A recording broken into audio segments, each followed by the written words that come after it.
Hurry up! I'm a busy engine, huffed Henry. Goods arrive night and day at the docks. Sometimes Henry and the other engines work so hard that their axles ache. Sir Topham Hatt brought in a new engine to help with the heavy workload.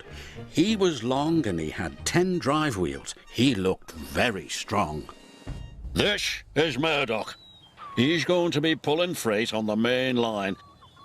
Ahoy, Murdoch! Shouted Salty. Welcome, Murdoch, called Harvey. You're the biggest engine I've ever seen, cried Thomas.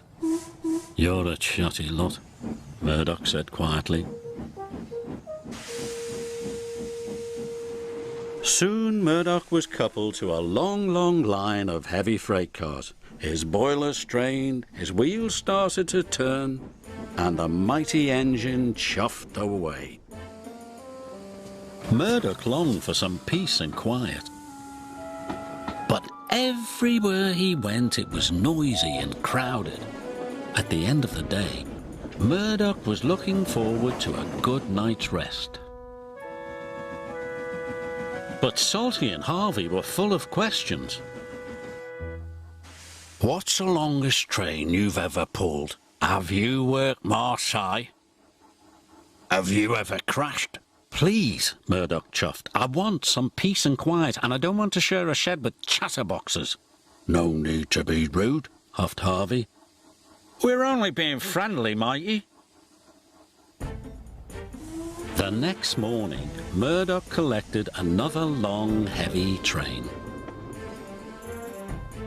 This time he chuffed into the beautiful countryside. It was splendid.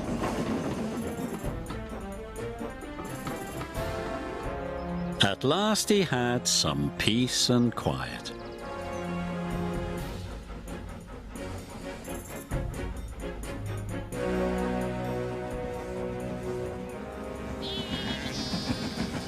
Suddenly his driver applied the brakes.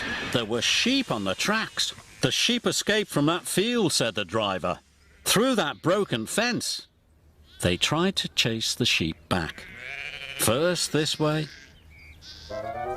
and then that way.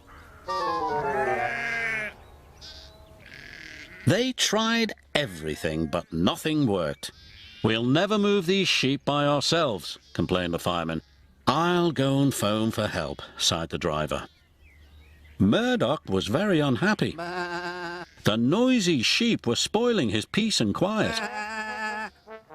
Sir Topham Hatt was enjoying afternoon tea when he got the call. Sheep? He exclaimed loudly. I'll send Toby with the farmer immediately. The sheep were becoming noisier and noisier. Please stop, groaned Murdoch. I'd rather be back with the chatterbox engines. Just then, Toby chuffed into view. Toby, exclaimed Murdoch, we're certainly glad to see you. Before long, the farmer and his dog went to work.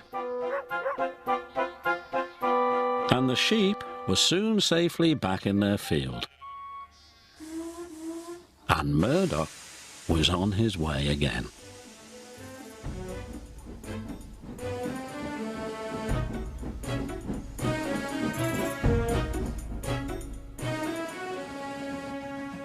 That evening, Murdoch parked between Harvey and Salty, but Murdoch spoke first.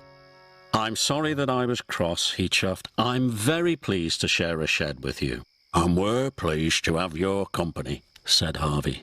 Aye, we are, added Salty. It reminds me of a story.